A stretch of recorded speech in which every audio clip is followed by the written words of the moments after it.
Grâce et paix à vous de la part de Dieu notre Père et Père de notre Seigneur Jésus-Christ. Il nous aime tant qu'il nous appelle ses propres enfants.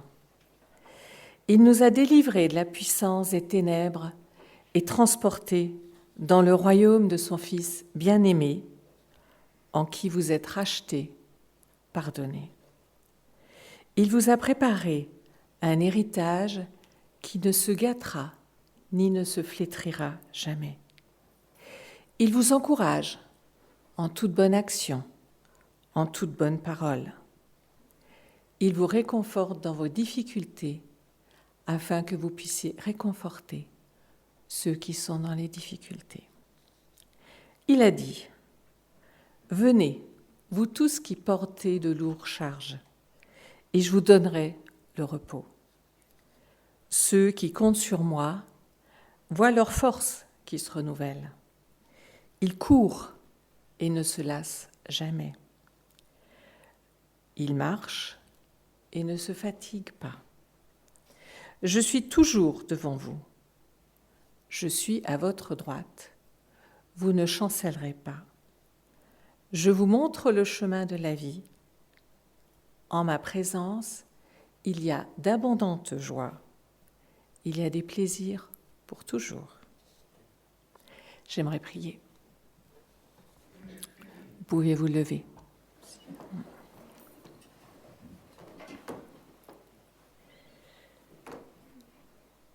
Notre Père, nous t'adorons et te louons. Nous nous tenons humblement devant toi. Merci de pouvoir nous approcher de toi. C'est toi qui as enlevé la barrière du péché. Merci de nous donner le vrai repos pour notre âme et la paix parfaite dans notre cœur. Et qu'au milieu de toute tempête, ta paix, qui dépasse la compréhension humaine, demeure. Lorsque notre charge est trop lourde, tu ne dis jamais avec impatience « Reprends-toi ». Au contraire, quand nous sommes épuisés, tu nous donnes la force de continuer. Quand nous désespérons, tu renouvelles nos forces. Quand nous sommes dans les ténèbres, tu es la vraie lumière. Quand nous trébuchons, tu nous soutiens. Quand nous tombons, tu nous relèves. Tu es toujours avec nous. Pardon, Seigneur, lorsque nous oublions qui tu es. Pardonne-nous lorsque nous cherchons des solutions à nos problèmes avec nos seules forces, au lieu de compter sur toi. Que le temps que nous passons ensemble en ta présence nourrisse nos vies, approfondisse notre relation avec toi et renouvelle notre engagement à vivre dans ce monde comme tes disciples fidèles. car toi seul tu es Dieu, tu es la source et le soutien de la vie. Amen. Je vous laisse reprendre place. Et j'en viens aux annonces de la vie d'Église. Alors, vendredi soir à 20h, ici, il y a l'Assemblée générale. Les non-membres sont les bienvenus. Et samedi soir, je laisse la parole à Henri pour la soirée tarte flambée.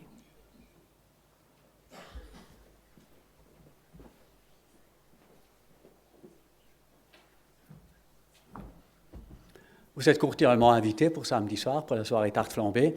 Et j'aimerais juste dire que tous ceux qui ont un engagement ce soir, soyez là-bas sur place à partir de 17h30. Merci. Et pour tous ceux qui se sont inscrits pour faire un gâteau, pour ceux qui ne se sont pas encore inscrits, vous pouvez toujours vous inscrire. Merci. Et si vous avez des questions, venez me voir. Voilà, donc la préparation de la salle, ce sera à partir de 9h du matin. Et puis le reste, donc, c'est à partir de 17h30 le soir. Merci pour tous ceux qui ont pris un engagement pour cette soirée, pour que nous puissions servir et pour que nous puissions être des témoins vivants de la grâce de Dieu. Merci.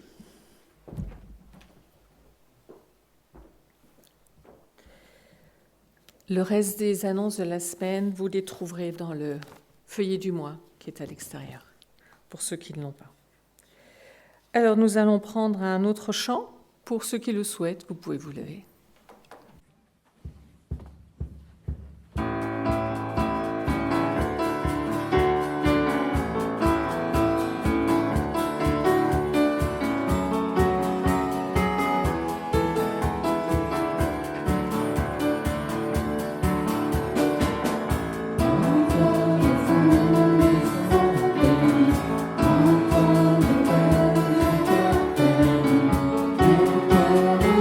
Thank you.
Alors, je vous laisse reprendre place.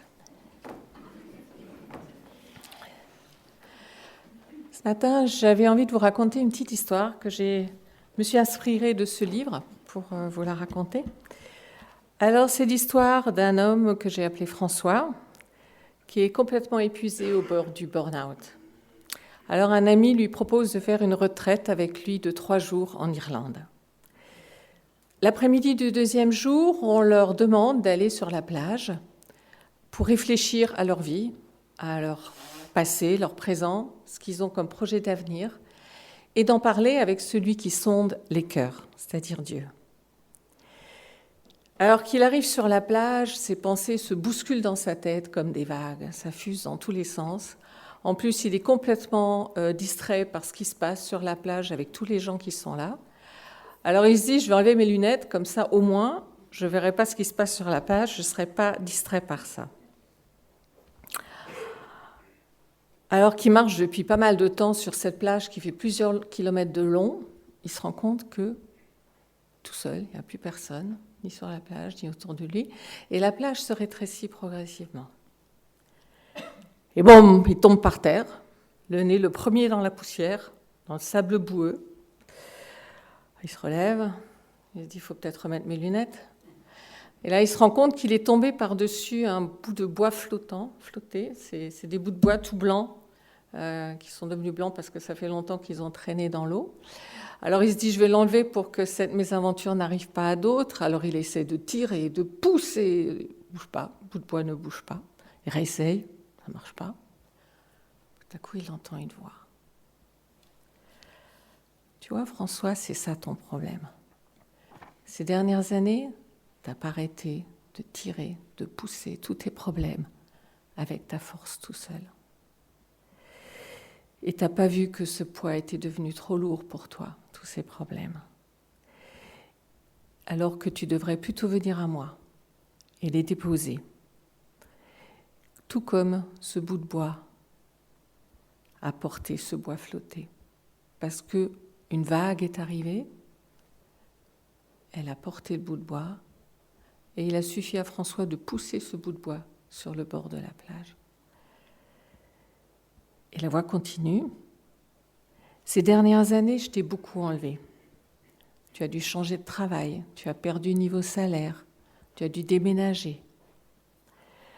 Tu connaissais personne, tu as eu du mal à te faire des amis. Et tout ça, ça fait beaucoup pour quelqu'un qui est anxieux comme toi. Mais combien de fois as-tu lu l'histoire de l'appel des 12 disciples ?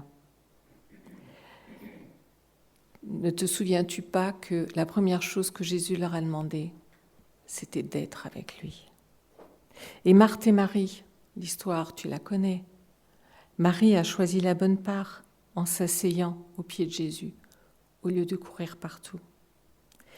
Et ne t'ai-je pas répété souvent que tu devais venir à moi lorsque tu étais chargé, au lieu de continuer à t'agiter dans tous les sens, pour trouver des solutions ?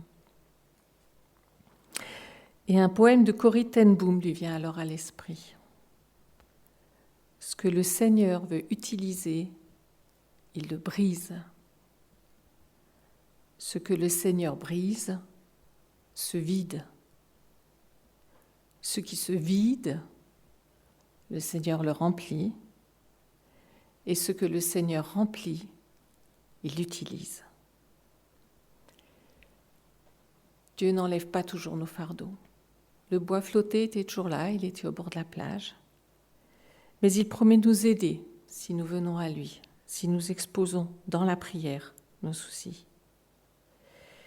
Et je ne peux pas connaître la paix de Dieu qui surpasse tout ce que je peux comprendre tant que je ne lui aurai pas présenté mes demandes dans la prière.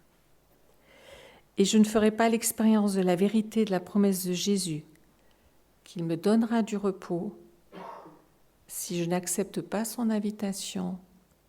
Venez à moi, vous tous qui êtes fatigués et qui portez de lourds fardeaux. Alors nous allons reprendre plusieurs chants.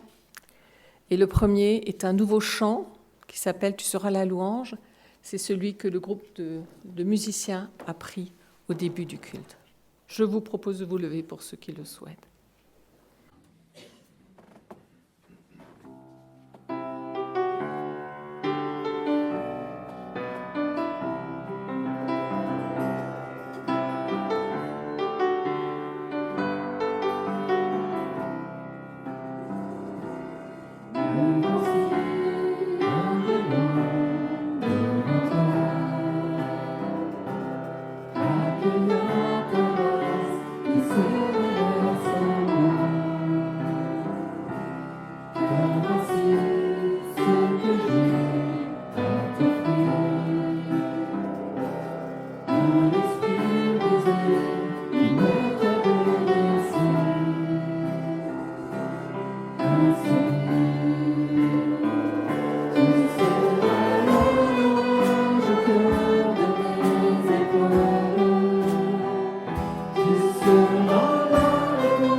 Voilà, alors les enfants, vous avez le droit d'aller à votre enseignement maintenant.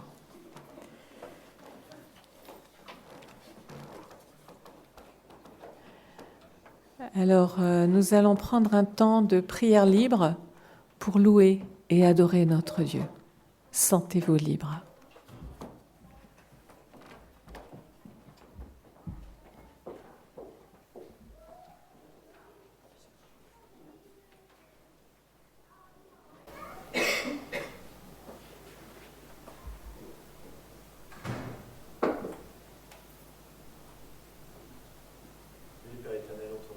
Car tu es au-dessus de nous et tu veilles sur nous.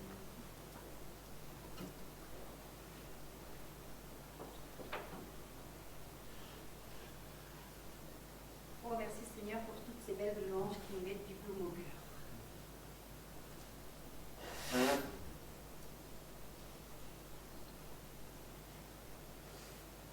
Merci pour la famille que nous formons en toi, Jésus-Christ. Merci pour Aline qui est parmi nous ce matin. Seigneur, quelle grâce. Amen. Venez, crions de joie en l'honneur de l'Éternel. Poussons des cris de joie en l'honneur du projet de notre salut. Oh oui, Seigneur, loué sois-tu pour tout ce que tu as accompli pour chacun d'entre nous.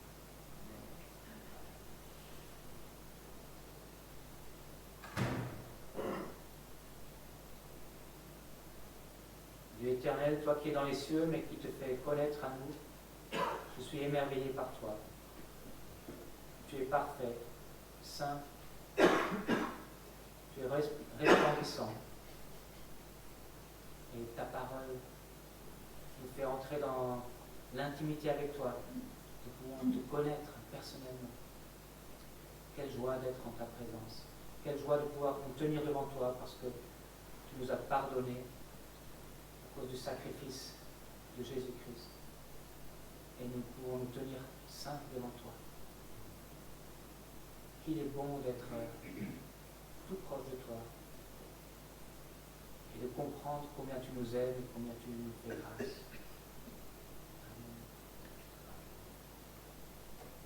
Seigneur, c'est vrai, ton amour est beaucoup plus grand que nous pouvons penser ou imaginer. Je vais te rendre grâce ce matin encore pour cet amour incroyable, cet amour immense, cette grâce infinie. Nous voulons te louer, te bénir pour qui tu es, pour tout ce que tu fais pour nous chaque jour. Merci parce que tu demeures fidèle. Nous pouvons avoir pleine confiance en toi. Amen. Oui, Seigneur, je te remercie que tu es là au milieu de nous ce matin. Je te remercie que tu es un Dieu qui nous aime, un Dieu qui s'occupe de nous. Seigneur, je te remercie que encore aujourd'hui tu restes dans notre cœur. Oui, Seigneur, que tu mets ce feu en nous et que vraiment la parole témoigne.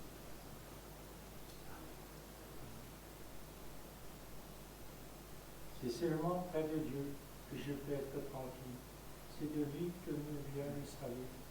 Lui seul est le rocher de la forteresse où je peux être sauvé. Avec lui, aucun risque ne fait tout. Amen.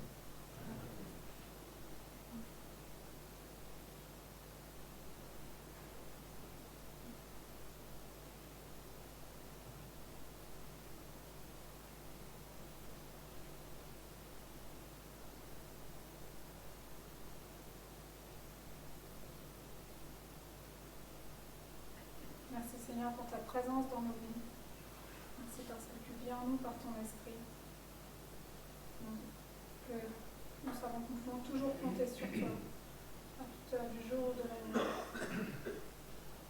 Merci parce que tu connais tout de nous, parce que tu nous aimes.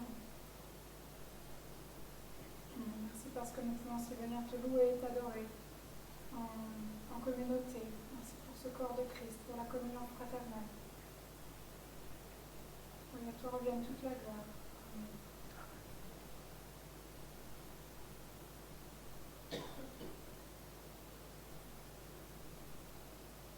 On a failli blâmer Seigneur Jésus. Nous pouvons être noirs de péché.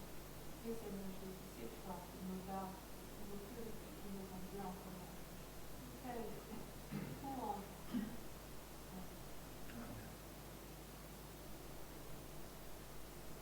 Ô roi éternel, immortel, invisible, au seul Dieu, soit honneur et gloire pour l'éternité. Amen.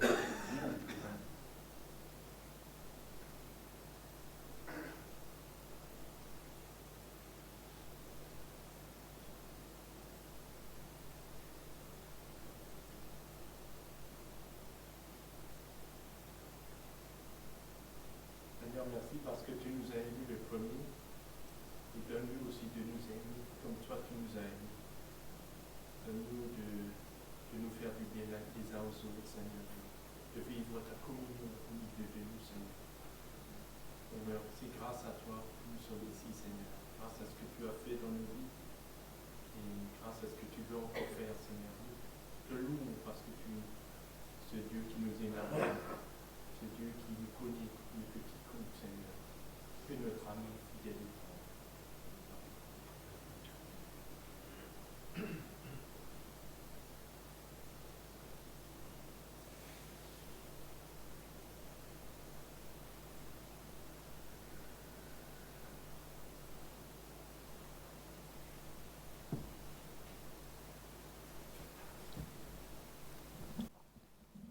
Amen.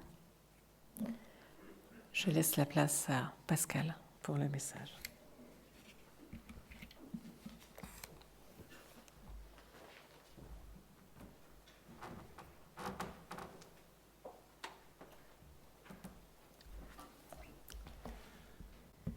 Bonjour à chacun, à chacune. Alors ce matin, on m'a demandé si on était déjà parti ou en train de se projeter pour partir. C'est vrai que l'une ou l'autre fois, on était absent et on sera encore absent, par exemple dimanche prochain, parce qu'on est en train donc de voir avec des églises pour nous accueillir à partir du mois de septembre. Juste peut-être vous donner une nouvelle de l'état d'avancement de ces discussions. Donc, on est maintenant bien avancé avec les églises de Saverne et de Sarrebourg. L'idée, c'est de créer un réseau d'églises avec ces deux églises, de travailler ensemble. Donc, je serai pasteur sur ces deux églises. Il y a aussi Victor Magnus, qui est assistant pastoral déjà sur ces deux églises. Et c'est donc en bonne voie. On est en train de définir encore exactement comment on va travailler. Et les deux églises vont prendre les décisions lors d'Assemblée générale fin avril et début mai. Comme ça, on sera fixé à ce moment-là. Mais on vous tient au courant au fur et à mesure de nos démarches. En tout cas, on est encore bien là. On continue de servir ici et on aime être là. Ça va être un déchirement aussi de partir. Voilà. On aborde aujourd'hui le deuxième thème sur les habitudes spirituelles du disciple. Vous vous souvenez, il y a 2 semaines, je vous ai distribué un petit signet. Je pensais l'avoir, je ne l'ai pas pris. Un petit signet qui nous conduira à travers toute une série sur les habitudes spirituelles du disciple, ou les disciplines spirituelles, mais j'ai pris ce terme « habitude » pour changer un petit peu ce qu'on a l'habitude d'entendre, justement, et pour que nous puissions regarder ces thèmes à nouveau avec un nouveau regard. Et aujourd'hui, on va aborder la méditation de la parole de Dieu comme habitude spirituelle. Vous verrez que je fais une différence entre lire la parole de Dieu ou méditer la parole de Dieu. Mais d'abord, il faut qu'on définisse ensemble de quoi nous parlons, parce que sous le terme méditation, on pourrait comprendre beaucoup de choses différentes, surtout si on cherche un peu sur Internet. Voilà le genre d'image que vous trouvez quand vous tapez méditation sur Internet. La méditation, c'est quelque chose à la mode et qui a retrouvé un petit peu de place dans notre société depuis une 30aine d'années. Et la méditation, alors elle peut être soit liée à quelque chose de spirituel, soit déconnectée de l'aspect spirituel. Mais la plupart du temps, quand même, c'est lié à des pratiques spirituelles, notamment dans le bouddhisme, dans l'hindouisme, le yoga aussi, qui n'est pas juste une pratique sportive. Il y a toute une philosophie, une religion derrière. Il y a une méditation transcendantale, par exemple, qui est un mouvement sectaire. Vous pouvez vous renseigner, mais si vous entendez ça, c'est quelque chose de très particulier, toujours avec des influences de religions qui viennent d'Inde. Et puis, il y a ce concept de la pleine conscience dont on entend souvent parler. Et justement, on en entend parler comme étant quelque chose, une pratique qui se veut laïque, thérapeutique, qu'on retrouve même dans les écoles. Ouais. Mais il faut juste savoir que le terme « pleine conscience » est un concept issu du bouddhisme, clairement, où la pleine conscience est une étape nécessaire vers la libération. Mais les promoteurs de cette pleine conscience parlent d'une pratique qui n'a rien à voir avec les aspects spirituels. Vous êtes également assaillis par des publicités pour des applications sur votre téléphone pour la méditation quotidienne. Et on vous vante sur la base d'études scientifiques tous les bienfaits de la méditation quotidienne. Mais il y a toujours certaines philosophies derrière. Le petit bambou arrive en tête des pubs, mais il y en a bien d'autres de ces applications. Et toutes ces méditations, ces formes de méditation cherchent à produire une paix intérieure, cherchent à produire une efficacité de l'esprit, des états de conscience modifiés, un apaisement du mental. Ou alors parfois on dit juste qu'on cherche une simple relaxation, mais je pense que quand on creuse un peu, ces méditations vont plus loin que juste la relaxation du corps. Alors est-ce que ces techniques de méditation sont dangereuses pour les chrétiens ? Ce qui est sûr, c'est que la plupart de ces techniques de méditation s'appuient sur une part qui est tout à fait physique et qui peut être bienfaisante. S'arrêter dans notre course, respirer, prendre conscience de ce qu'on vit. Et il y a un certain nombre d'exercices comme ça qui sont certainement bénéfiques. Et si vous êtes avant un examen, vous savez que si vous prenez quelques minutes, fermez les yeux, vous respirez profondément, ça fait du bien. Ça fait partie de comment nous sommes construits dans notre corps. Mais je pense que de ces techniques-là, cet aspect qui est bon, ça se limite. L'aspect qui est bon se limite à ça. Pour le reste de ce qui est proposé dans ces techniques de méditation, je dirais c'est soit inutile ou alors même incompatible avec la foi chrétienne. Je ne vais pas développer plus ce point, mais juste pour vous dire, en tant que chrétien, on ne cherche pas à se vider la tête pour se laisser remplir par une force inconnue. Voilà une réponse simple par rapport à l'inutilité ou l'incompatibilité de ces techniques de méditation avec la vie chrétienne. Nous ne cherchons pas à nous vider la tête pour nous laisser remplir par une force inconnue. Nous voulons fixer nos pensées sur Christ et nous laisser remplir par sa parole, par la puissance de son Esprit Saint. Voilà ce que nous recherchons. Et pour ça, ces différentes techniques de méditation ne sont pas utiles, ne servent pas à atteindre cet objectif-là. On veut voir maintenant ce que la Bible propose comme type de méditation. Pour ça, on va dans un texte de Josué. Donc la méditation à la mode, mais à la mode de Josué. C'est dans Josué au chapitre 1, les versets 5 à 9. Pour vous situer courtement le contexte, donc les livres qui précèdent le livre de Josué, on voit la sortie d'Égypte du peuple d'Israël. Le peuple d'Israël a été délivré, Dieu l'a conduit en dehors d'Égypte et l'a fait traverser le désert durant 40 ans, sous la conduite de Moïse. Et là, voilà que Moïse est mort. Et c'est Josué qui reçoit de Dieu l'autorité pour conduire le peuple, pour entrer dans le pays promis. Donc c'est une nouvelle étape, avec un nouveau responsable du peuple. Et le livre de Josué commence avec ces paroles de l'Éternel à Josué. Dieu est en train de lui donner sa mission. On va juste lire quelques versets de ce texte, donc versets 5 à 9 du premier chapitre.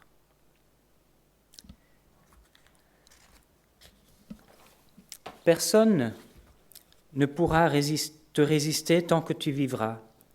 Je serai avec toi comme j'ai été avec Moïse. Je ne te délaisserai pas et je ne t'abandonnerai pas. Fortifie-toi et prends courage, car c'est toi qui mettras ce peuple en possession du pays que j'ai juré à leurs ancêtres de leur donner. Seulement, fortifie-toi et aie bon courage en te conformant fidèlement à toute la loi que Moïse, mon serviteur, t'a prescrite. Ne t'en écarte ni à droite ni à gauche, afin de réussir où que tu ailles. que ce livre de la loi ne s'éloigne pas de toi. Médite-le jour et nuit pour agir avec fidélité conformément à tout ce qui est écrit, car c'est alors que tu auras du succès dans tes entreprises. C'est alors que tu réussiras. Ne t'ai-je pas ordonné, fortifie-toi et prends courage? Ne sois pas effrayé, ni épouvanté, car l'Éternel ton Dieu est avec toi où que tu ailles.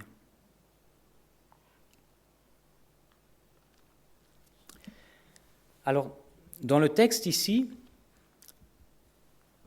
on n'a pas médité la parole de Dieu, mais médité la loi de Dieu, la loi que Dieu a donnée à Moïse. Forcément, Josué n'avait pas encore toute la parole de Dieu. Il n'avait que le Pentateuque, les 5 premiers livres de la Bible. Nous, aujourd'hui, nous avons la révélation complète, avec la suite de l'Ancien Testament et le Nouveau Testament qui relate la nouvelle alliance en Jésus-Christ. Nous avons donc plus à méditer que juste ce qui est appelé la loi de Dieu. Et la loi de Dieu, ce n'est pas juste la loi, les 10 commandements. La loi de Dieu commence avec la Genèse, avec l'explication de pourquoi Dieu nous a voulu, pourquoi Dieu nous a créés, et quel est le plan de Dieu qui a été gâché, et de quelle manière Dieu cherche à rétablir une relation avec les êtres humains. Donc ce que Josué doit méditer, ce n'est pas juste les 10 commandements ou toutes les lois qui complètent ces 10 commandements. Mais quand il s'agit de la loi que Moïse a reçue, c'est tout ce Pentateuque.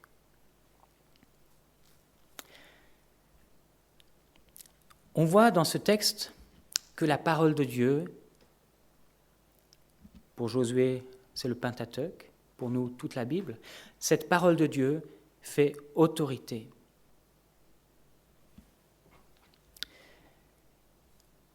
Josué est appelé à s'y conformer. Josué doit chercher les réponses dans la parole de Dieu. Josué doit se soumettre à la parole de Dieu pour pouvoir conduire le peuple selon le plan de Dieu. Et Dieu fait des promesses de victoire et il promet aussi sa présence dans ce texte. Mais il dit seulement, le verset 7, seulement fortifie-toi. Donc d'un côté Dieu promet des choses, mais visiblement il donne une responsabilité aussi à Josué. Seulement toi, ce que tu dois faire, te fortifier, avoir bon courage en te conformant fidèlement à toute la loi que Moïse, mon serviteur, t'a prescrite. Ne t'en écarte ni à droite ni à gauche, afin de réussir où que tu ailles. Dieu est en train de rassurer son peuple, je serai présent, je vais vous donner ce pays. Seulement toi, tu as une responsabilité. C'est que la parole que je te donne, elle fasse autorité dans ta vie. La parole de Dieu nous conduit. Cette parole est là pour diriger, pour conduire nos décisions, pour nous amener à la réussite du plan de Dieu dans nos vies. Parce que la parole de Dieu nous explique ce que Dieu veut pour nous, de manière générale. Mais en lisant et en méditant la parole de Dieu, Dieu nous parle aussi de manière spécifique. Et donc, Josué, il doit marcher en ne s'écartant ni à droite ni à gauche. Il doit se laisser conduire sur ce chemin que trace la parole de Dieu. Nous aussi, nous sommes appelés à nous laisser conduire sur ce chemin que trace la parole de Dieu pour notre vie. Et on voit dans ce texte que si on obéit, si on se conforme à cette parole de Dieu, ça nous apporte de la force et de l'assurance. C'est sûr, savoir que nous sommes sur le droit chemin, ça nous permet de ne pas être comme une girouette qui est indécise. Ça nous permet de traverser les vents contraires avec assurance. Ça nous donne la force de continuer parce qu'on sait qu'on est sur le droit chemin.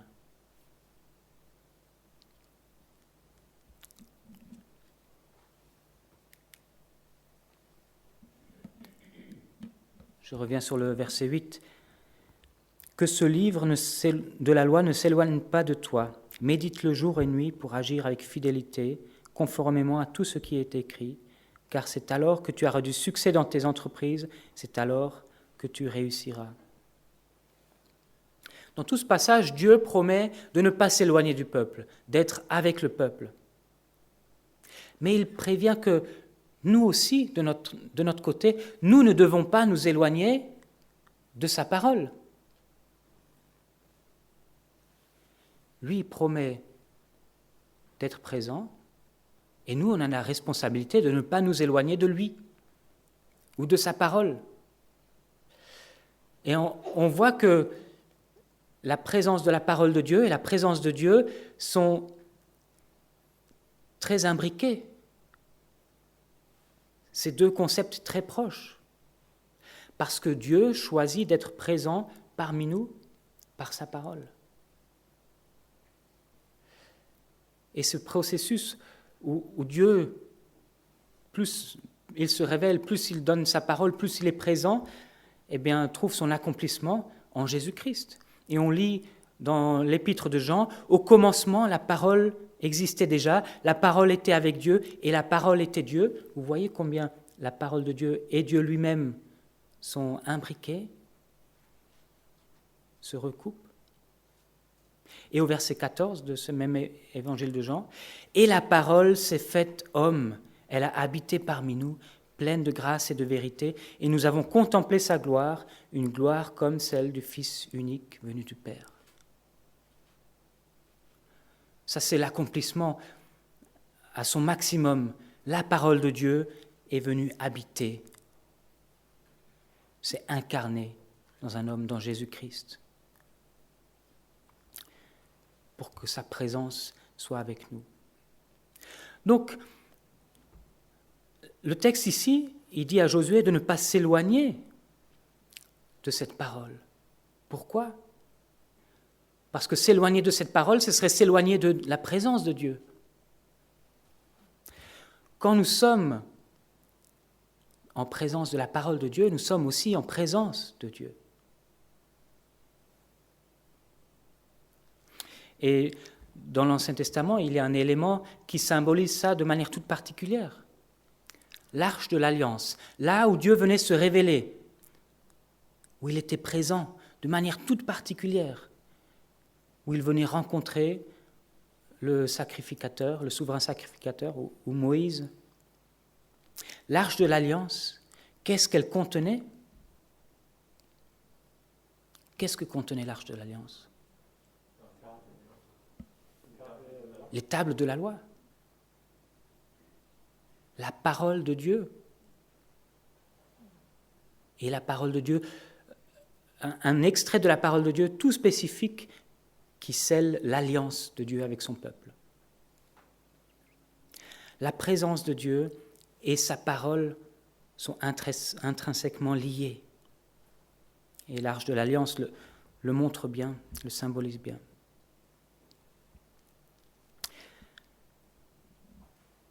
Le texte où Dieu demande à Josué pas seulement d'être en présence de cette parole de Dieu, mais aussi de la méditer pour pouvoir l'appliquer. Le but de la méditation biblique, et là je reviens avec ce terme méditation, et vous verrez la différence avec la méditation qui cherche la paix. Le but de la méditation biblique, c'est de vivre selon ce que Dieu dit et selon ce qu'il définit comme étant bien et bon. Le but de la méditation biblique n'est pas de faire baisser sa tension parce qu'on a bu trop de café et qu'on a trop de stress au travail. Le but de la méditation biblique, c'est pas de diminuer le stress. Mais je peux vous assurer que vivre en accord avec le plan de Dieu, ça diminue aussi le stress. Ça vous donne la paix et de nombreux autres bienfaits encore. Mais c'est une conséquence, ce n'est pas un but en soi. Dans la méditation contemporaine, les gens cherchent des choses pour eux-mêmes, et ça c'est leur but.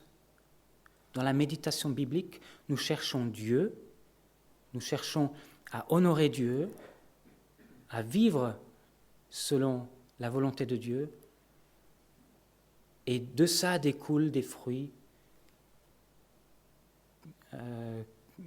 que la méditation contemporaine met en avant, la paix et de nombreux autres bienfaits. Alors, Josué a bien entendu ce que Dieu lui a dit. Et je vous invite à tourner vos pages jusqu'au chapitre 8, les versets 30 à 34. Ce texte se situe après la bataille de Haï. Ce n'était pas évident comme bataille, mais finalement, ils ont gagné. Et après cette bataille, voilà ce que fait Josué, au verset 30 jusqu'à 35. Alors Josué construit un autel en l'honneur de l'Éternel, le Dieu d'Israël, sur le mont Ébal, comme Moïse, le serviteur de l'Éternel, l'avait ordonné aux Israélites. Il le construisit en respectant ce qui est écrit dans le livre de la loi de Moïse. Vous voyez comment on précise que l'action de Josué, c'était pour respecter ce qui est écrit dans le livre de la loi de Moïse. C'était un autel en pierre brute qu'on ne travailla pas avec le fer. Il y offrit des holocaustes à l'Éternel et ils présentèrent des sacrifices de communion. Là, Josué écrivit sur les pierres une copie de la loi que Moïse avait écrite devant les Israélites. Je vais tout de suite au verset 34. Josué lut ensuite toutes les paroles de la loi, les bénédictions et les malédictions, suivant ce qui est écrit dans le livre de la loi. Il lut la totalité de ce que Moïse avait prescrit devant toute l'assemblée d'Israël, avec les femmes et les enfants, ainsi que les étrangers qui vivaient au milieu d'eux.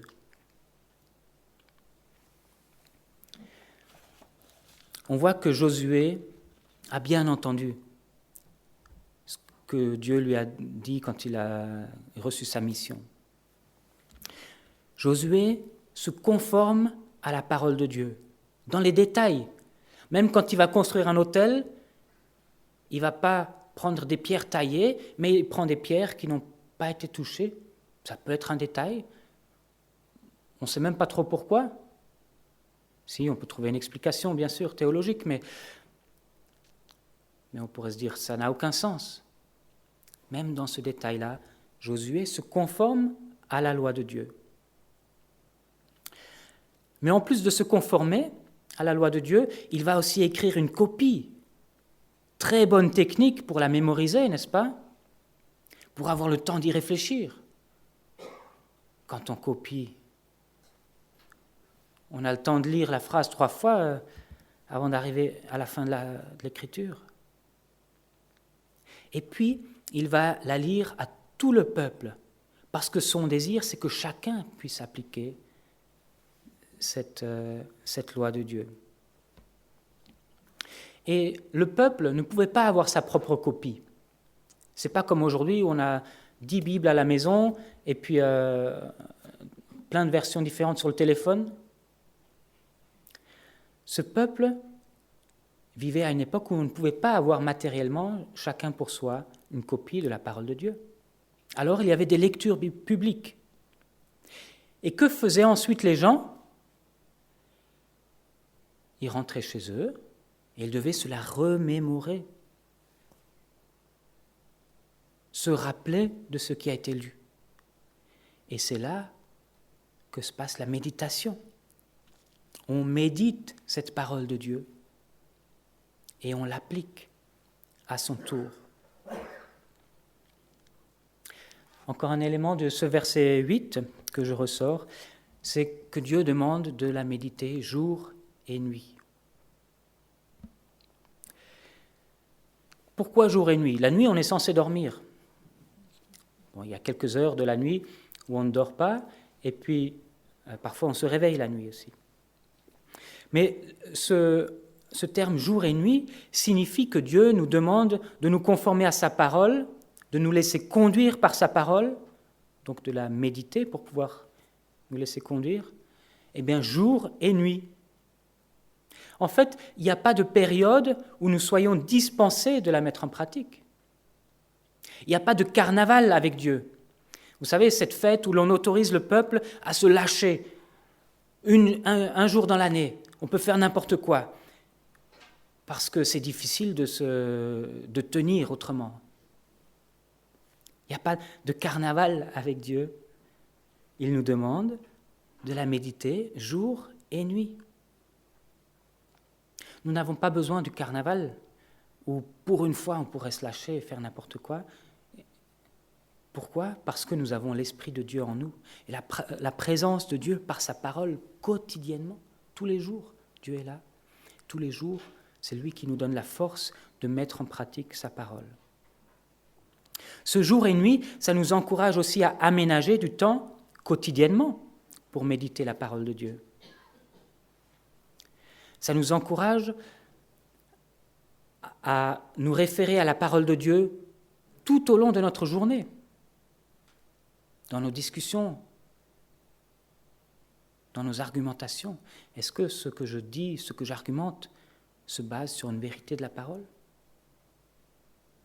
Dans nos décisions, est-ce que cette décision que je veux prendre est conforme à ce que dit Dieu ?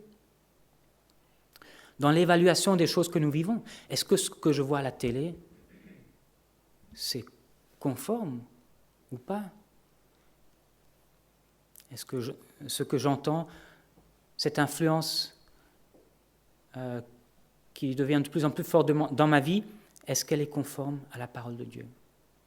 Voilà, jour et nuit, quotidiennement, tout au long de la journée et de nos activités, la parole de Dieu devrait revenir pour nous aider à évaluer ce que nous vivons. Alors, avant de voir un petit peu plus concrètement comment méditer la parole de Dieu, réfléchissons à ce qui nous empêche de méditer la parole de Dieu. On quitte maintenant un petit peu le texte de Josué pour arriver à des éléments plus pratiques pour notre vie. Qu'est-ce qui nous empêche de méditer la parole de Dieu ? Le programme, la vie qui va trop vite. Tout ce qui nous empêche de nous poser pour réfléchir. Et c'est vrai, c'est le défi que nous avons aujourd'hui. C'était peut-être pas le défi à une autre époque ou dans d'autres cultures, mais dans notre culture, où on dit que le temps, c'est de l'argent, et on dit qu'il faut faire de l'argent pour être quelqu'un de respectable. Enfin, tout cet écosystème dans lequel nous vivons, Dieu nous laisse vivre là-dedans, il ne nous a pas sortis du monde. Mais tout cet écosystème-là nous impose un programme de plus en plus serré, l'agenda de plus en plus rempli. Et ça nous empêche de nous arrêter et de méditer la parole de Dieu. Nos contemporains le remarquent aussi. C'est pour ça qu'ils font des stages, des retraites et qui proposent des temps de méditation. C'est pour ça que le sport devient de plus en plus populaire sous toutes ses formes, parce qu'on s'arrête dans son activité et on fait quelque chose de sain, où on n'est pas tout le temps sollicité.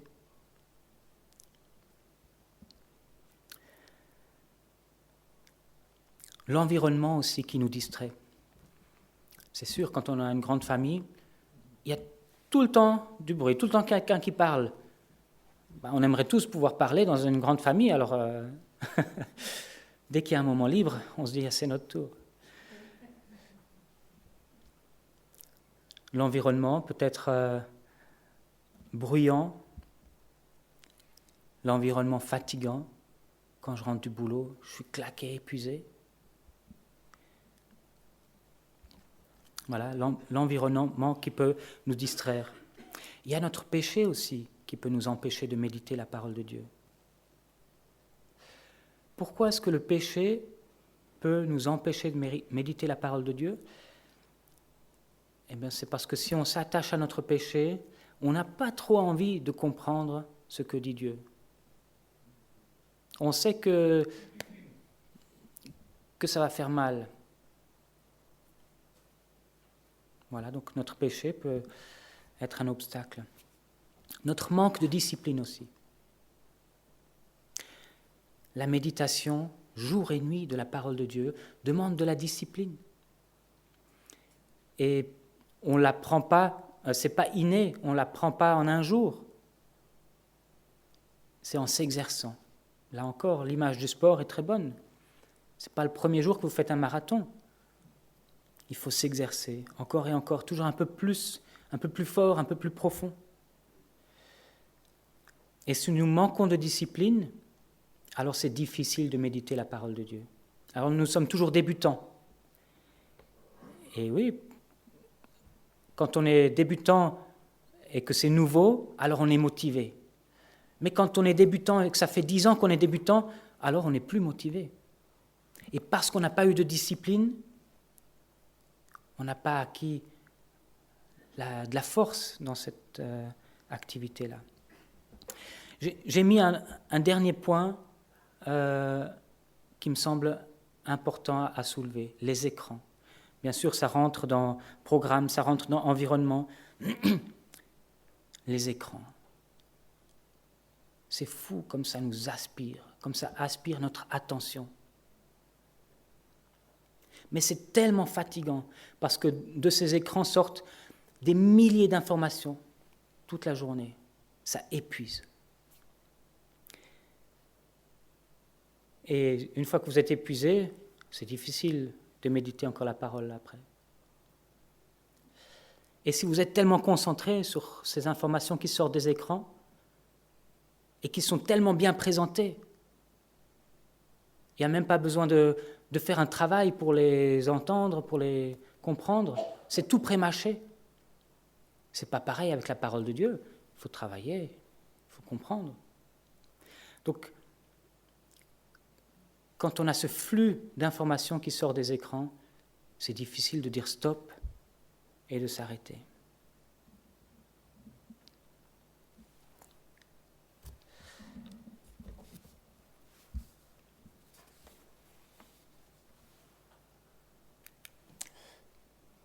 Alors, comment méditer la parole ? Méditer la parole, c'est pas juste lire la parole de Dieu. C'est comme dans notre relation, par exemple en couple. Si je passe un coup de vent et que je dis « Je t'ai laissé les clés de la voiture sur la table », c'est très bien, c'est une information. D'accord ?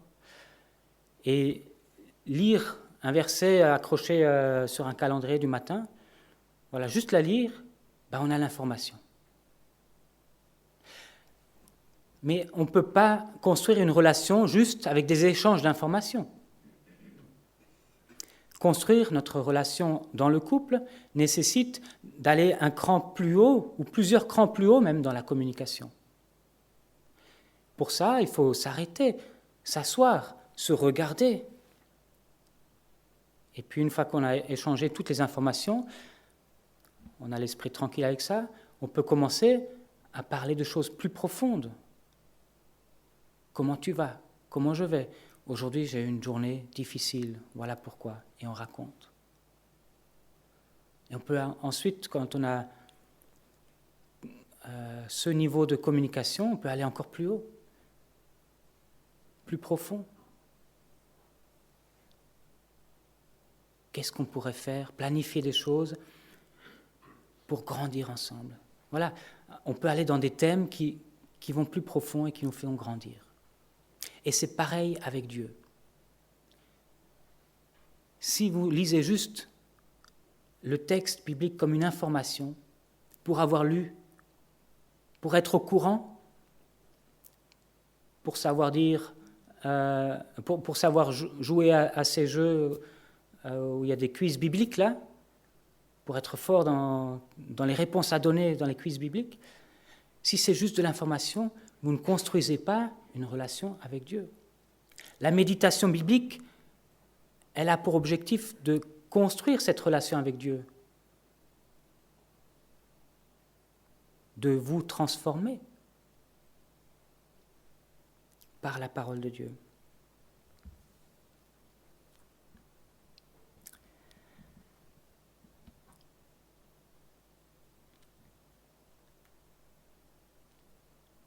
Voilà, alors comment méditer ? D'abord, pour ça, il faut s'arrêter. S'arrêter, choisissez-vous un moment dans la journée. Mais on peut aussi méditer à plusieurs moments dans la journée. On peut avoir un moment principal où on est devant la Bible, où on lit peut-être plusieurs chapitres, et puis ensuite, après avoir fait une lecture plutôt longue, on prend un temps pour méditer, juste un passage, juste un verset peut-être. On ne peut pas méditer 4 chapitres d'un coup, hein. Mais c'est bien de lire 4 chapitres, de lire une grande quantité pour avoir une vue d'ensemble. Mais à un moment donné, quand il s'agit de la relation avec Dieu, j'ai besoin de me fixer sur quelque chose. Donc je m'arrête, je demande à Dieu de l'aide pour comprendre. Je demande à Dieu de l'aide pour être en sa présence, pour ne pas être déconcentré par autre chose. Et je fais cette première lecture où je prends toutes les informations. Mais après cette première lecture, je veux comprendre ce que dit le texte, pour pas passer à côté de ce que Dieu veut dire, pour pas repartir avec quelque chose que Dieu n'a pas dit. Je veux comprendre. Parfois, on a besoin d'outils pour ça, de commentaires, d'un lecteur biblique. On a en tout cas besoin de lire le contexte. Il ne suffit pas de lire un verset hors de son contexte. Donc on prend le temps de comprendre, on se pose des questions sur le texte qu'on vient de lire. Et après, on décide de se concentrer sur une chose qui nous a parlé dans ce texte. C'est là où le cœur à cœur avec Dieu commence quelque part. J'ai noté qu'on peut apprendre par cœur. Je décide que je vais méditer sur ce verset, sur cette vérité-là, et je peux l'apprendre par cœur, pour que ça descende.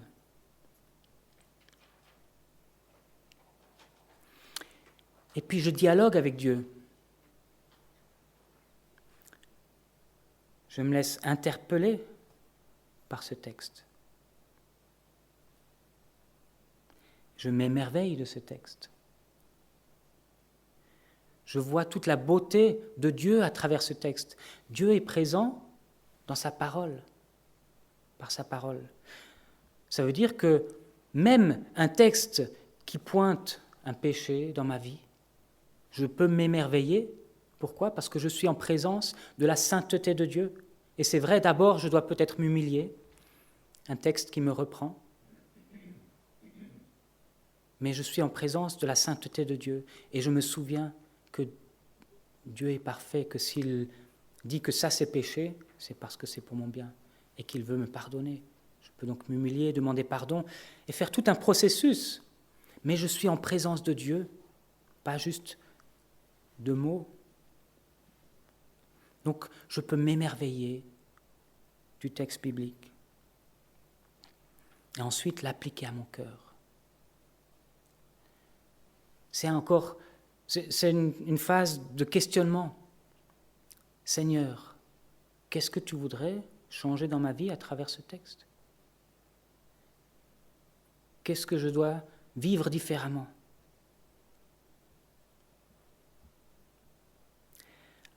Appliquer le texte à son cœur, c'est aussi décider de le mettre en pratique. Peut-être prendre un engagement avec Dieu, dire « Seigneur, ce matin, en lisant ça, en méditant ça, j'ai compris. J'ai compris qu'il y a quelque chose dans ma vie qui ne te plaît pas. Alors, je prends la décision avec ton aide de changer quelque chose. Et parfois, il faut devenir très concret. Peut-être se noter un engagement. Aujourd'hui, je m'engage, Seigneur,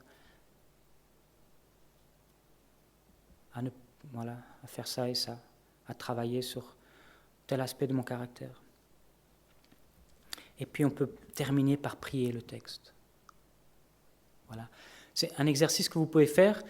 Donc, en plus de la lecture de la Bible, vous arrêtez pour faire cette méditation de la parole de Dieu. Et vous verrez que tout au long de la journée, ça revient après. Ce que vous avez médité, ça revient dans ce que vous êtes en train de faire, dans votre action.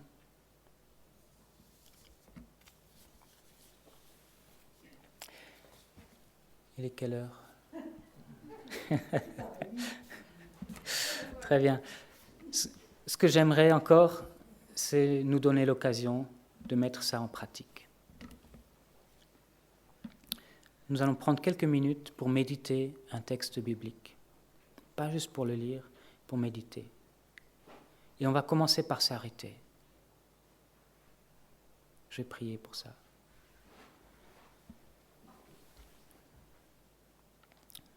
Seigneur notre Dieu, merci parce que tu nous promets d'être présent avec nous. Nous voulons être entièrement présents avec toi aussi. Et en particulier pour ce moment maintenant, où nous voudrions que ta parole vienne nous parler. Nous voulons méditer ta parole. Alors Seigneur, ouvre nos cœurs pour cela. Amen.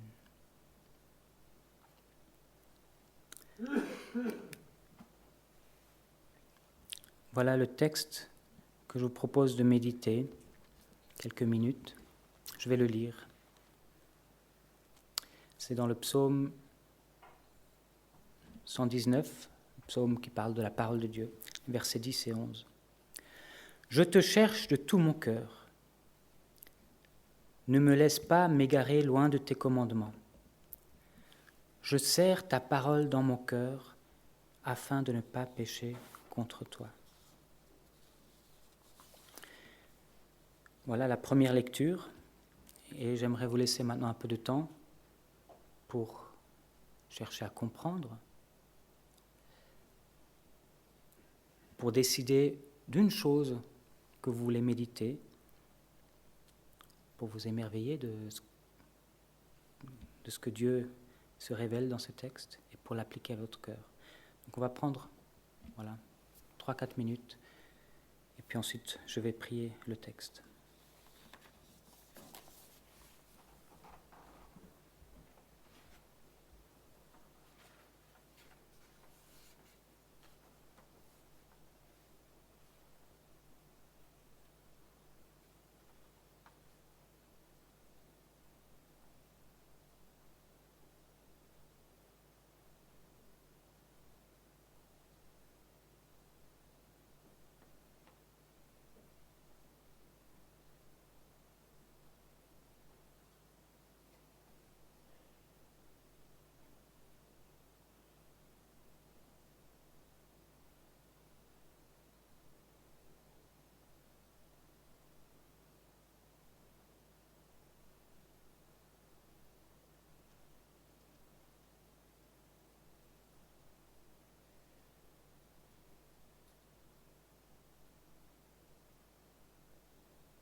Je veux prier.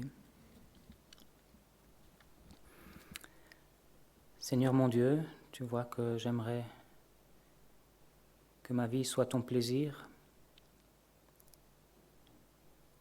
J'aimerais être celui qui t'obéit et qui ne pêche pas contre toi. Mais j'ai bien du mal avec ça. Dans ce texte, je comprends que tu peux m'aider à ne pas m'égarer loin de tes commandements. Tu peux m'aider à ne pas pécher. Et j'aimerais que tu le fasses, Seigneur.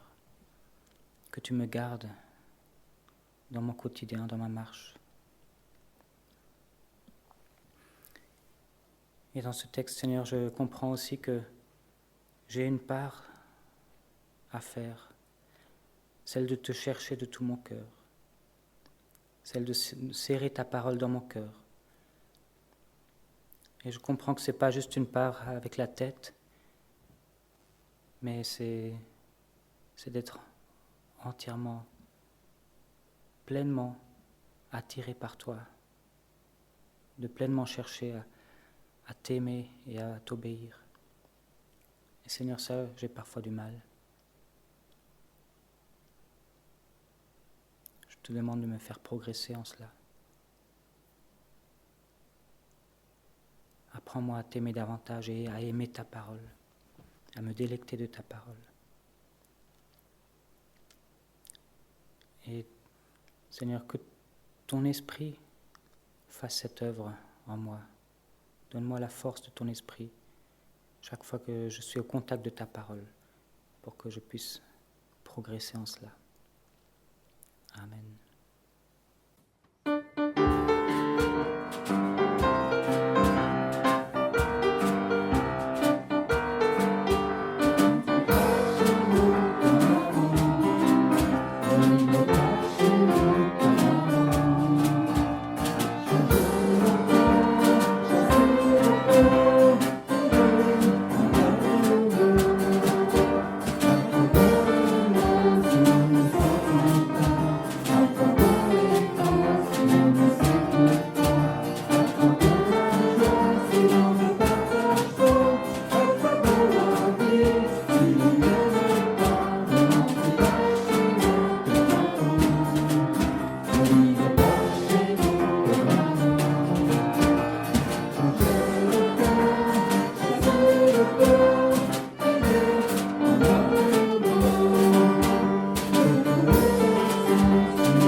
Alors que vous rentrez chez vous, que Dieu notre Père vous encourage par sa parole, que le Christ soit votre sauveur et votre rocher, que le Saint-Esprit renouvelle vos forces pour aller dans cette nouvelle semaine. Allez en paix pour aimer et servir le Seigneur. Bon dimanche.